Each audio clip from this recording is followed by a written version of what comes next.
အထက်ပိုင်းကရွာလေးတစ်ရွာမှာအလွန်ချစ်ကြတဲ့ချစ်သူနှစ်ဦးရှိကြတယ်ကိုအုံးမောင်နဲ့မဲသည်နှစ်ယောက်လုံးကဆင်းရဲပေမဲ့အချစ်ကတော့မချို့တဲ့ဘူးကိုအုံးမောင်ကမဲဒီကိုအယမ်းချစ်ပြီးတစ်နေ့မှာတော့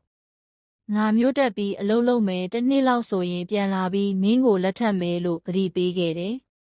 မဲဒီလည်းအဲ့ဒီစကားကိုမျှော်လင့်ချက်အဖြစ်နဲ့စောင့်နေခဲ့တယ်တစ်နှစ်ကျော်အကြာမှာကိုအုံးမောင်မြို့မှာအလုပ်လုပ်ပြီးစုဆောင်းထားတဲ့ငွေနဲ့သူ့ရွာကိုပြန်လာခဲ့တယ်။မြို့နဲ့ရွာကဝေးလွန်းတော့ညနေနေဆောင်ချိန်မှပဲရောက်တယ်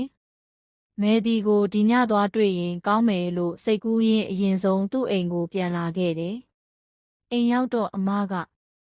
ရေချိုးပြီးထမင်းစားနားပါအောင်လို့ပြောတယ်။ကိုအုံးမောင်က